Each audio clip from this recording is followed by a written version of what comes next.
I was thinking that. 20 minutes for each, like, Are you going to call chips. it the Tom the Taxi Driver's Chronicles or words to that effect? Yeah, I'm you going to could try do and little chronicles, couldn't I'm you? going to think of Cab something driver better. commandments. Tom's 10 commandments. If we get 10 out of they're this, not mine. Like, you know, No. Well, we're not taking responsibility. Yeah, I don't want to take responsibility for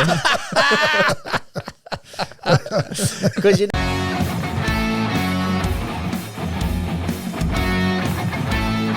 doing today. What are we doing today? Why are we here?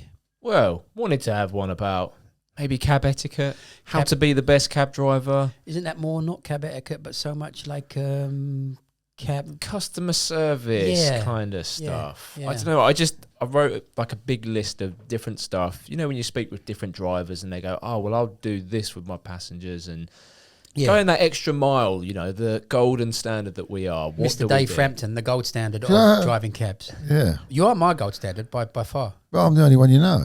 No, I know loads. I said to you before you came in, I said to Dave that if I was a cab driver just starting and if I would listen to Dave and he says his stuff, Dave would be my guru for listening how to be get the most out of this job, earn the most money, be the happiest. I mean, we're very much similar in terms of our breaking the rules, trying to never get speeding tickets and whatever. We don't bust around, and then nobody should really in this cab. Or anything like that. Any PCA. It's dead money. It's dead money, isn't it? And it's not only say it's 100 quid. It's not just the 100 quid. It's it costs you more to get that 100 quid.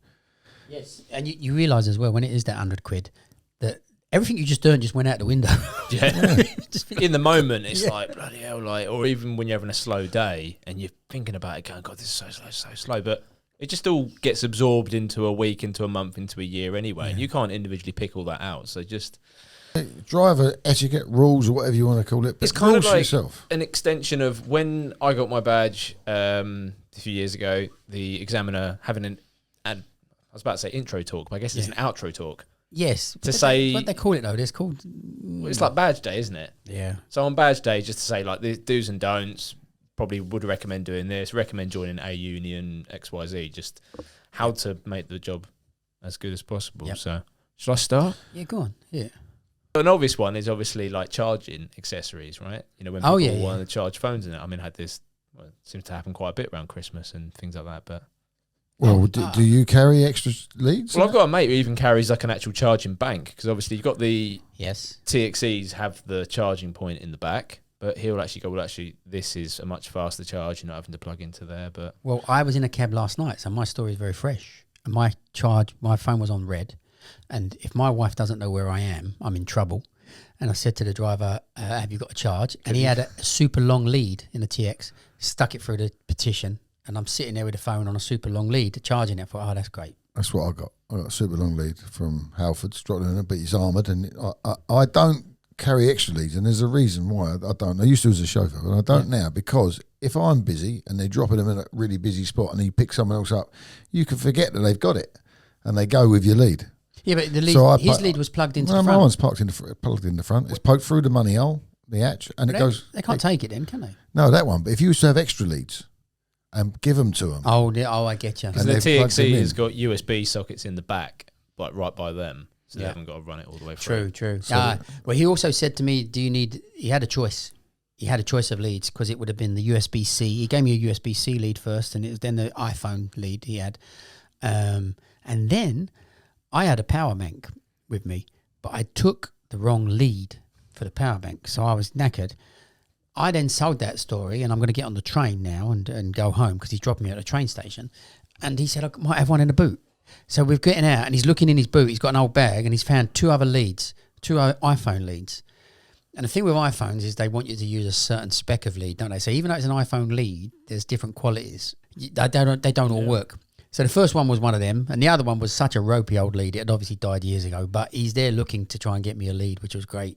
I didn't have it, but he'd give me enough charge getting to the station for me to get home. Because you get some cab drivers who think like, oh, if their phones run out, they would have normally got an Uber. And like sometimes you do get some younger passengers. But them drivers are like, oh, I'm not doing it because it's just an Uber customer. And you're like, no, they've held you down and this is your chance to go, yeah, got the cables, I got it all sorted. Yeah. But also they may pay by phone, and if their phone goes. Yeah. I mean, it is also a reassuring thing for us, you know. Oh, Uber are going to take over. It's like, Not if their phones die. They've got to Yeah. put their hand up and get a taxi. Well, I'm going right in a coincidence here because yesterday on Reddit there was a story about people wanting a cab and have gone onto every app to get a cab. They said taxi. That's what made me start reading the story, and they didn't mean taxi at all. And then in the end, they said they got a taxi because they were really annoyed with the apps because everyone that they'd done was on their way en route, all cancelling on the way. But then they flagged down a black cab as it come past on yellow. So it was like, in a sense, they were realising that there was this position for the black cabs and that all the apps were blanking them. They were taking the jobs, but that something was happening. Why would you then drop the job? If it's not going the right way, I've heard of ones in the States and stuff where if an Uber wants to go in a wrong direction, they'll still accept the job, but they'll just start driving in the wrong direction. So it forces the customer to cancel. Rather than I had the one driver being penalised for it. yesterday. The passenger got in, and the driver, and they love it when they say, "I was going to get an Uber." And she said the driver had rang her and told her to cancel. I said, "Told you to cancel." Yeah, because he'd gone round the one way somewhere. It's up Baker Street. Gone round the one way and couldn't get back. So he rang her and told her to cancel. Well, and the other one as well was I've heard of stories where they'll phone up and say, "Oh, where's your job going to?" Like, "Oh, is it central?" Because they don't want to have to pay the congestion charge. Yeah. Some of them just like to hang around outside.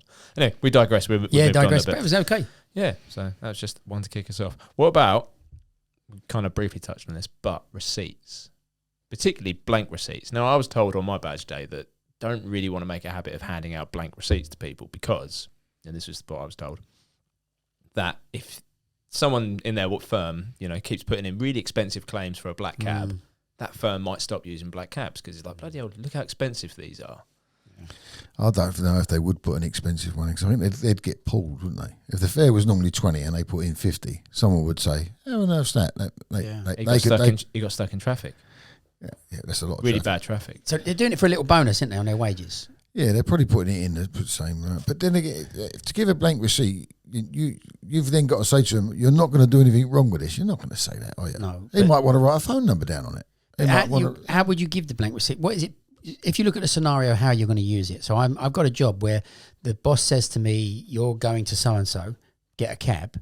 Well, I'm going to take the train, spend £1, give him a receipt for 25 quid that I think the ride would be. So you're going to be using that drive for some drive that would have actually needed to have taken place. Sure. 2-leg journey. Only one leg on the bus and one leg in the cab. Yeah, and you get a little bonus on your wages. That's probably something like that. Or maybe they do it another day. They know they're doing the same. So they do the first journey to know what the fare is, and then they may be doing it all week. Right. But I mean, if someone asked for one, I wouldn't be bothered about one. I wouldn't be asking them what they're using it for either. But I am printed receipts. You've got the printed receipt machine as standard now. Well, when I did the knowledge and when I was driving a cab full time, there was we didn't have a receipt machine. It came in. Hammer and chisel, wasn't it? Hammer and chisel with a bit of rock. with Moses. But the printed receipt did come in, and I never ever used it in the early days. But you now must be using it all the time.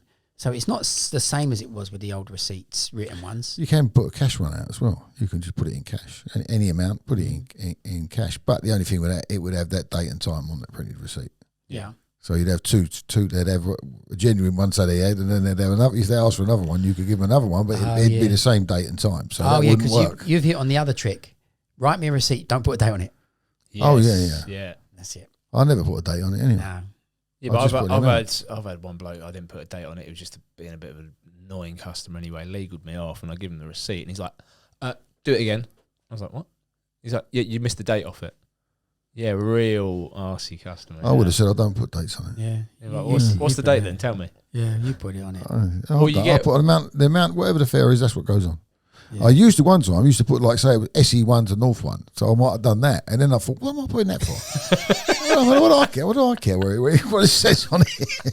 So it's 15 quid. It's 15 quid here. That's a proper anorak thing. Yeah, I used to do that. Oh dear. Well, what about the fact of selling them? I mean, I don't know if you're doing that still, but we did used to sell them. They'd ask for a blank receipt, and I did used to, as a novice, I used to be really naive and just giving them the blank receipts and thinking whatever they do with them, they do with them. And then someone points out, you charge them a £5. If they want one receipt, £5, they're going to get 30, 40 quid on that receipt that you've just given them. And then they would want to buy a book. Yeah. And I don't remember what the going rate was for a book, but it wasn't a £5. I think it was 50 quid if they wanted a book. And then you'd start to teach them anyway. You don't need to come to me. There's a guy at Waterloo Station selling taxi bits and bobs. Is he gone, I imagine? But he would he would always sell receipt books and whatever. Go up there, he's free for £1, isn't it? Free books for £1. Or you just walk into the school, we've got them sitting up there. Load of receipt books. Well, I remember I had one guy who was like, "Oh yeah, make a receipt out for 25," and he sort of it would only been like a £15 journey, and I'm like, well, pay me it then. Pay me 25. I will make it out for 25. Yeah. Yeah. So what that would become some kind of fraud, Dave. Yeah, definitely. I mean, that's right. If they say you got a blank receipt, and if they was to say to you, "I'm going to put one in for tomorrow and not do the ride," you go, "Don't tell me that." Yeah, why tell me that bit of it?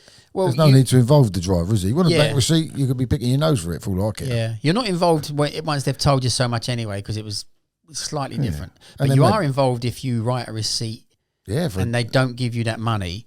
And that could be a little trick. If you're, policeman sort of, what's it called when you're entrapping someone? So you ask, can you give me, write it out for 25, but I'm giving you 15. You've just relayed some kind of fraud gone on there between that you've actually conspired in. Just don't do that. Just say, just give me a blank one. Look, mate. Not anyone's Fill it in yourself. Yeah. Knock yourself out. So one I've got here, I've got belting kids. I always belt kids, yeah. Well. Yeah. No, this came to me yesterday actually, because I've never really, I don't know, you often, I've heard your opinion on this, that you won't start the cab necessarily, you're always going to have. Well, one of the things, I look in the mirror and you know sometimes it's still standing up and you're in a spot where you want to get away, like, because you're holding everyone up or something, maybe single file or something like that. And I will say, I know they haven't, but I will just say, has everybody got a seat? Yeah. In other words, prompting them, sit down. And kids got to have a belt on.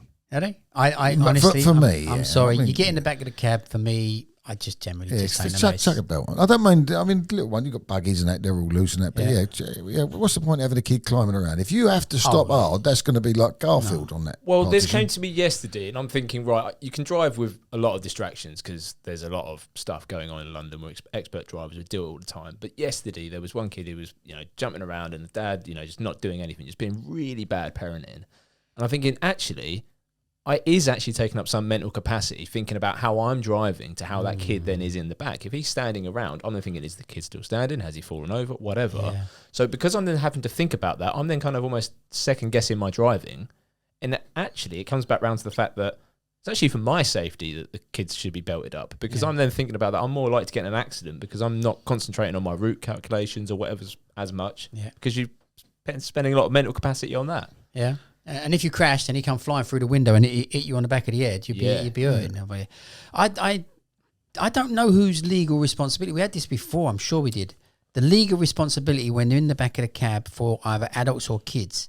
My view has always been it's them. Yes, I'm of the belief as well, yeah. But I'm not sure entirely. Someone argued with me that legally you're responsible for some aspect and it might be kids. But kids on the flip-down seats, it's quite safe on the flip-down seats. Yeah.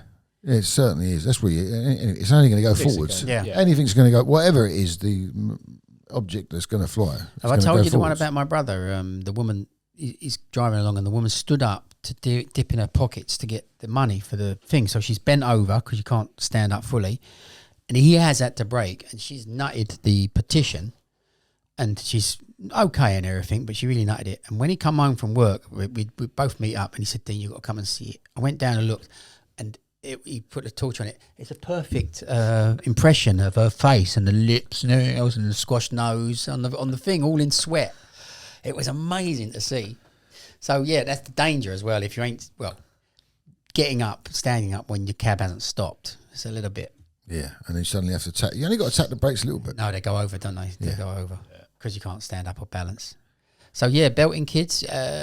You think you should tell them to belt up? Yeah, I only came to my realisation yesterday, because before, like, probably similar stance to you, it's like, well, it's their responsibility. Yeah. If they don't do it, whatever. But as I'm driving around and it's a bit stressful now, it does come back to me that I'm having to sort of deal with that. And I'm more likely to be in an accident because of the kid who's jumping around, climbing around, and me kind of half thinking about that. Yeah.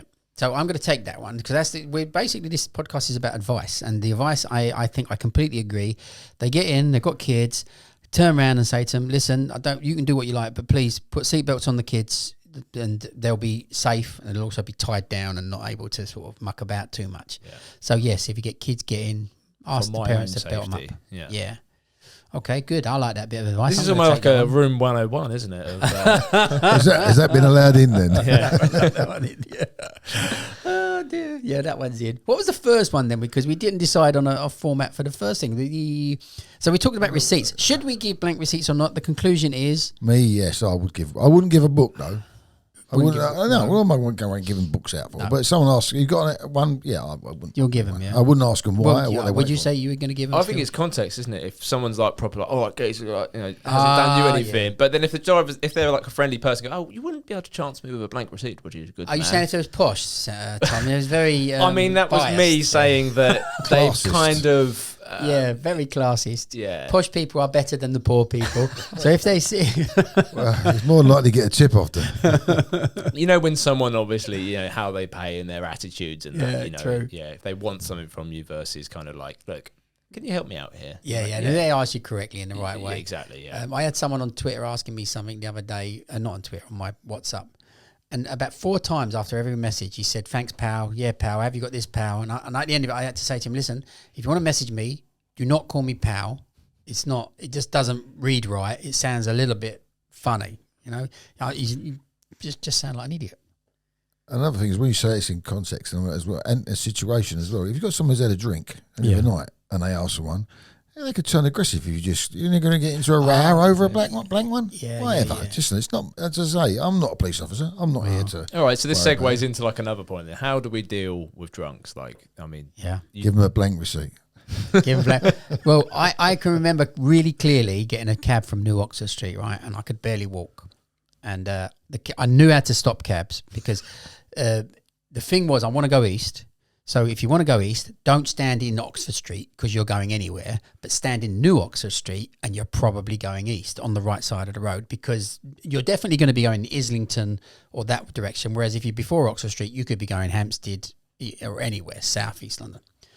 And the cab driver stopped and I leant on the window and I said, honestly, I know I'm really in a bad way and I'm really drunk, but I am a cab driver and I will not be any trouble whatsoever, but I just need to get to Mile End.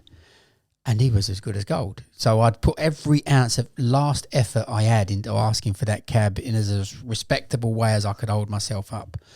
And it was great. But when you get the drunks who are kind of come into the window and think it's like... and they're like leaning on the window, like proper falling in the window. yeah, I was doing that, Tom. Yeah. I was doing that as well. Just 2 feet hanging out. Yeah. It was in the luggage. Yeah. Well, the people leaning in the window, you get a bit suspicious that they're bag grabbers, aren't they? They get right Yeah. in, they come in, hello mate, can you take me to, what are you looking around for? Where you want to go? So you're about to get mugged then. So again, with drink, it's the individual, isn't it? Mm. Because some people are happy when they've had a Yeah. good drink, and some people, a few are not so happy. So you make your mind up, and you deal with each one accordingly, didn't you? Yeah. Well, what's your drunk stories? You got any? Well, I'll tell you, handling drunks, and it was Christmas time, and it was private eye years ago, and I picked up, it's a multi-drop, so it's about only 4 drops. I can't remember the exact drops, but we'll go with, we'll say one in Mayfair, we'll go with one Marylebone Station, and one at Westbourne Grove. The one going to Westbourne Grove is a female who's rotten, absolutely rotten. They're work colleagues. This is a true story. I can't remember the exact drops, but it was Westbourne Grove. So and the woman was insisting that I knew where she lived. I'd never seen a woman before in my life. I had no idea where she lived. And she was going, you know where I live. I'm going. And so even the colleagues are starting to go, do you? I go, no, I've just met you. I have no idea. But she's going, they go, Westbourne Grove. I said, all right. And I then dawned on me, I went, there's no way. She's the last drop. There's no way. So I said to the work colleague, you're coming with me. He said, no, but I want to get your train. I said, I don't care. Where are you going? I said, otherwise she'll be coming with you on Marylebone Station. Yeah. So, or you come with me and I'll run you back. I'll tell you what, I'll run you back for free. You only pay to there, but you're not leaving me with a lone female like this. Good job he did come. When we got to Westbourne Grove, it wasn't Westbourne Grove. Cut a long story short, he went into her handbag. He knew her flatmate's name. He opened the phone, dialed it, and it was like Leinster Square or Princess Square, one of those off. Not number 2A. How on earth was I going to find that? You But it's knew one where she who lived. couldn't even talk. But anyway, then I run him back to the station. So again, dealing with people. Well, I've already picked up a good nugget there. Then I mean, that's a great one. Is that have take someone else and just say, I'll run you back to the station for free offer. Just take that bit of headache off of it. Yeah, because the other one is that they chuck them in. I've had the Canary Wharf where you've got 4 people standing. You think the 4 people getting in the cab. No, 3 of them are guardians. Yep. And they're slinging in the dead weight. Open the door, push them in. Take her to, and it's nearly usually a female, sadly. Take her to wherever. And it's like, actually, it is a female. You've just chucked her in a black cab because you think it's safe, which is great. It's respectable of us. But really and truly, come on, you're putting it. Yeah, 20, 30 minutes later, this person's now a bag on the floor. Yeah, they will get worse as the journey goes on. So it's almost my sort of rule is like, imagine that they're going to be 2 times. I mean, I got pretty much stitched up with this week actually. I don't really obviously pick up a lot of drunks. Don't really work that late, and because of a few Christmas parties and stuff going on, got caught out with it. And but luckily, I mean, I'd already had money up front, but then it's just the other part of obviously getting them out at the other end, really. Yeah. But when they get in, you just say, look, okay, house number, is there anyone at home? And then it obviously helps Have you got any money? Yeah. Well, I would have been paid up front, so that was right. Yeah. But then if they're sick, then how are you going to get money out of them? Even that. Yeah. Luckily I haven't had a puke I have forever. taken an old guy to the cash point. He wasn't trying to knock me. He just couldn't function. So I had to go into, some of these cash points, certainly out in the countryside, they've got electronic doors that you have to use to even get in. The card will work to let you into a part of the bank that is a small area where cash points are, cash machines. And we had to go in there. And then I had to get the pin out of him because he couldn't tap even the pins. So he's told me the pin. I think I remember taking out 60 quid, which was about the fare. And that was it. So you're working with them to make sure. He goes home, he ain't got a clue. He'll wake up the next day and not have any idea what he's paid or how he got home. It must be a mystery to them, like there's a teleportation thing up there. I picked him up at Shoreditch at Brown's, and then now he's gone home to Cobham. And he's about 70 years old. He was a banker of some sort. And he was completely and utterly wasted. Did I ever tell you the story when Houston, Texas? You was in Houston, Texas, or you wanted Houston, Of Texas? a drunk guy. Yeah. It was the Brit Awards when in Seagrave Road. He'd come out to you at Seagrave Road, and I see him coming towards me. I'm going, oh my God, He looks bad. and he was going, Houston, Houston. I was at Houston, Texas, sir, or Houston Station.